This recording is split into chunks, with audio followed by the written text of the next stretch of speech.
আপনি কি জানেন একজন শিক্ষক বা একজন ইমামের কতটুকু সম্মান করতে হয়, কেমনভাবে আদব করতে হয়, খিদমত করতে হয়?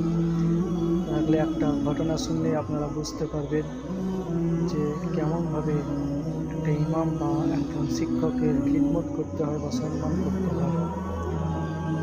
বাদশাহ হারুন রশিদ তেনার ছেলেকে নিয়ে একদিন যুগশ্রেষ্ঠ শিক্ষক ইমাম কাসাই রহমতুল্লাহ আলাইহির কাছে গিয়ে বলেন, হুজুর, আমার ছেলেকে আমার বাড়িতে পড়িয়ে আসতে হবে আপনাকে। তখন কাসাই রহমতুল্লাহ আলাইহি বলেন, আমার পক্ষে এতগুলি ছেলেকে রেখে গিয়ে তোমার ছেলেকে পড়াতে যাওয়ার সময় পাওয়া সম্ভব হবে না। তোমার ছেলেকে এখানে পাঠিয়ে দেবে, আমি পড়িয়ে দেব। তখন হারুন রশিদ বলেন, হুজুর, তাহলে একটু সময় দিয়ে একটু আলাদাভাবে আমার ছেলেকে পড়াবেন, একটু সময় দিয়ে আমার ছেলেকে আলাদাভাবে পড়াবেন। তখন বাদশাহ হারুন রশিদের এই কথা শুনে কাসাই রহমতুল্লাহ আলাইহি বলেন, এটাও আমার পক্ষে সম্ভব হবে না। যে ছেলেগুলো ক্লাসে আছে তাদের সঙ্গেই তোমার ছেলে পড়বে। তখন আবার হারুন রশিদ বলেন, তাহলে হুজুর, আমার ছেলের পড়াটা একবার আগে শুনে নিন।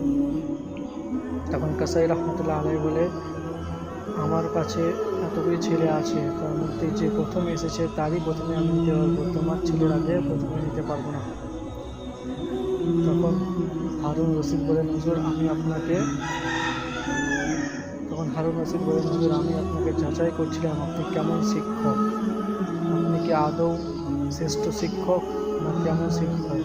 এরপর বাদশাহ হারুন রশিদ তেনার বাড়ি চলে গেলেন এবং তেনার ছেলেকে পড়ার জন্য পাঠাতে লাগলেন।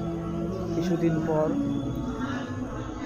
হযরত কাসাই রহমতুল্লাহ আলাইহি ওযু করছেন এবং তেনার বাদশাহ হারুন রশিদ ছেলে পায়ে পানি ঢেলে দিচ্ছে।